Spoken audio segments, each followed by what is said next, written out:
All right, hello, physiological psychology class. Dr. Towson coming to you live from my house at Sunday morning, 7:30, and we're going to get things started with the first presentation in the realm of psychoneuroimmunology. And for this particular unit, the follow-up will be more me speaking to you and you kind of summarizing kind of the key points that I have to say.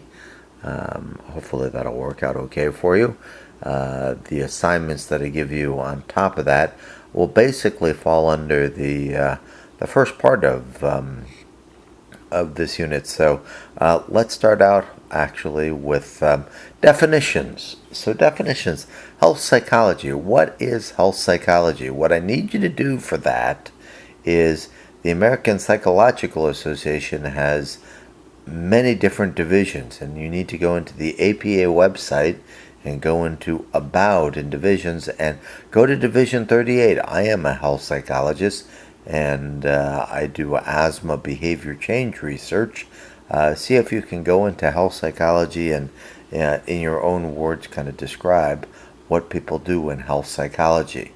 For B, psychoneuroimmunology, you guys did a really nice job in your discussion board of really describing how the brain, the nervous system, and the immune system all impact each other, and what studies have done and very much look at is the idea of how stress can actually lead to illness and immune system suppression and even some cardiovascular problems and cancer formations as well. What I'd like you to do for this follow-up assignment is go to the link I've provided you.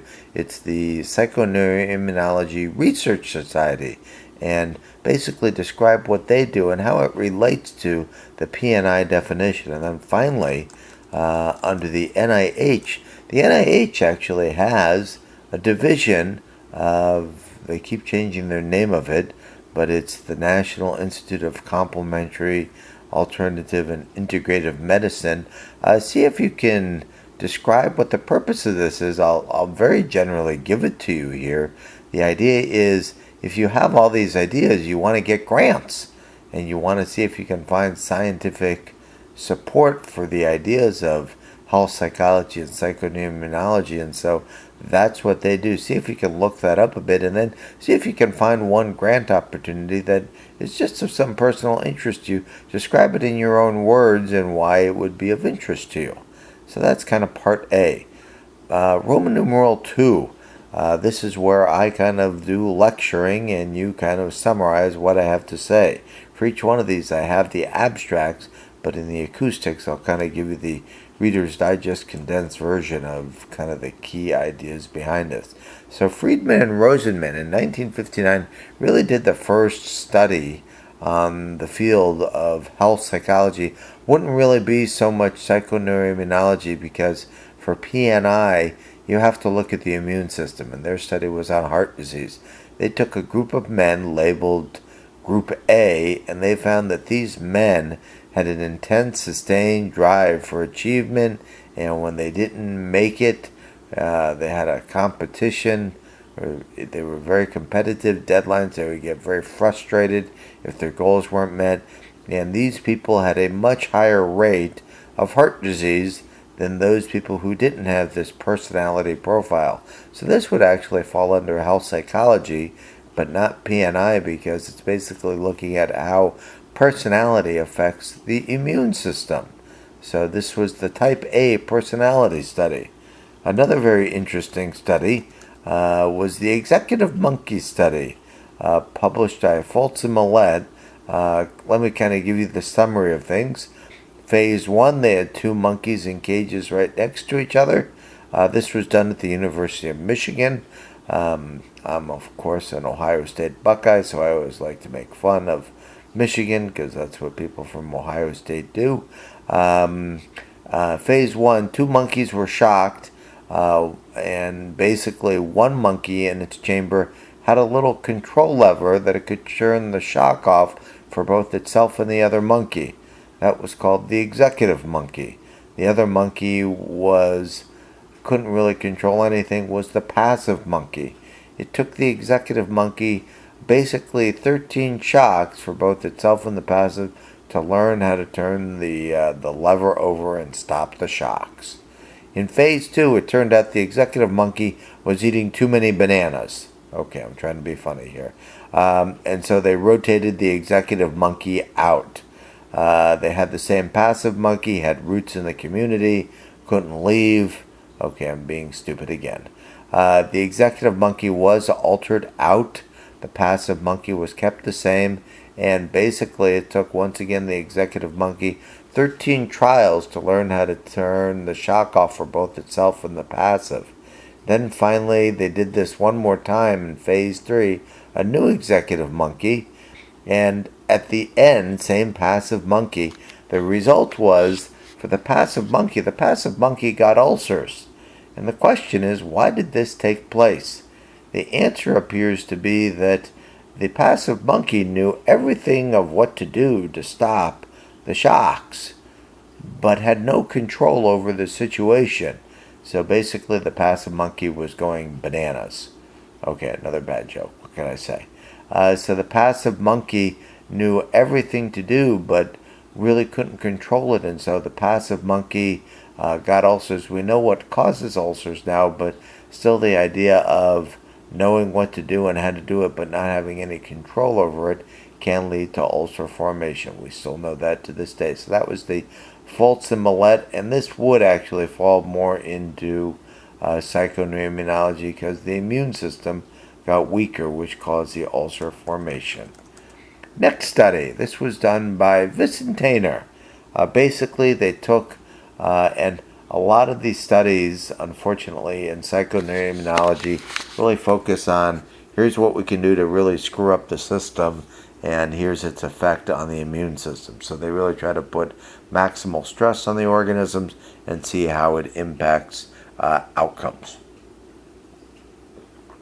So in this particular study, very simple study once again, they put rats in either an escapable shock situation, so they would get a shock and they could escape it, and in another situation, they put the rats in a shock situation where they couldn't escape it. And before the study started, they actually put 20 in all these rats. They put tumors in the rat cells. And so what they basically found is that in the group that could escape the shock, only 20% of them who could escape the shock ended up getting cancer formation.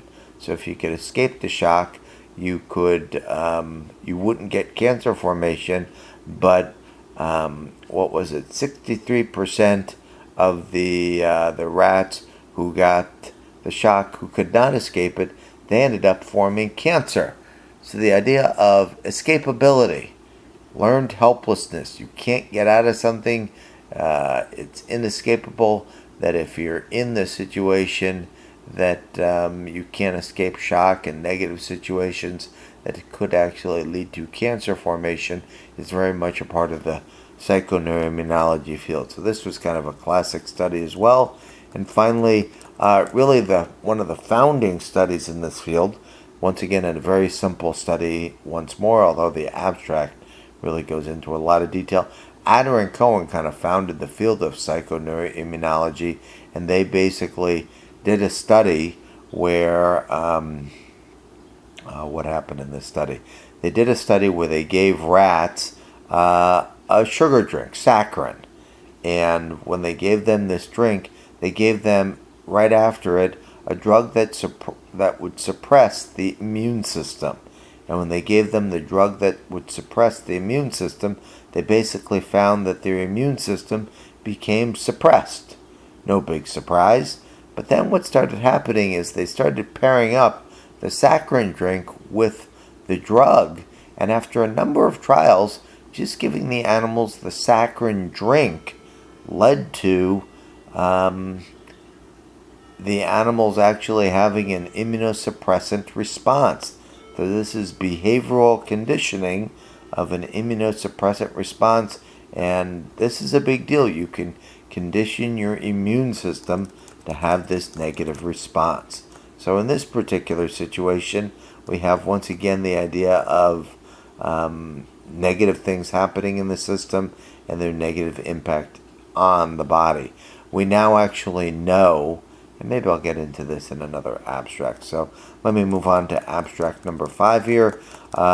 This was a very influential study done by Levine.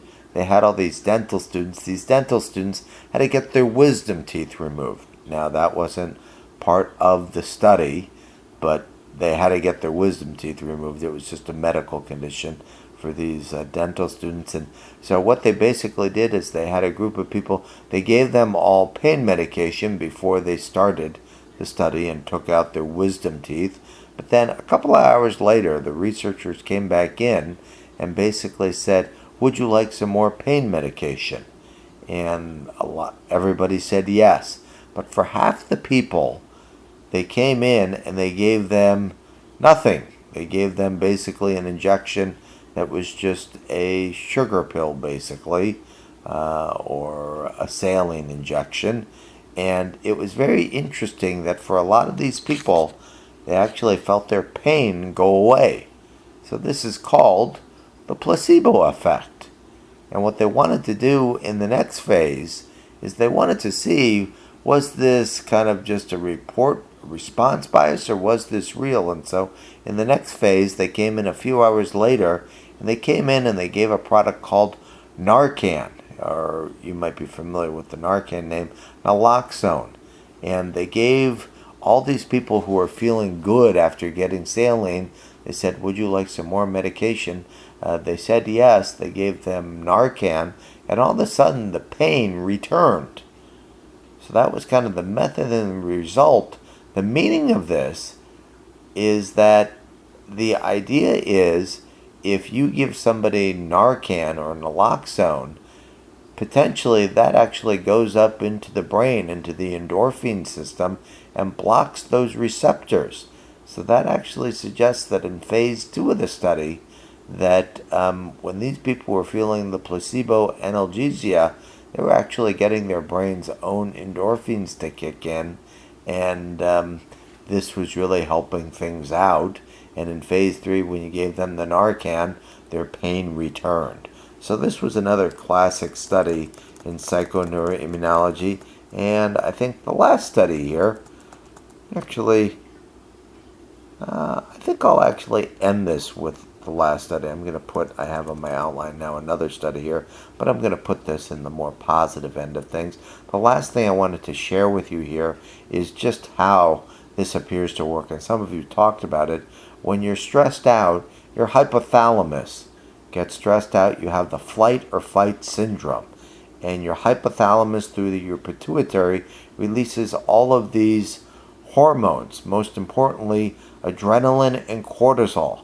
And we know that if you're in the flight or fight situation for a long period of time, cortisol suppresses the immune system. So that's why when you're stressed out for a long period of time, you tend to get sick. So go and do the work on the definitions of part 1.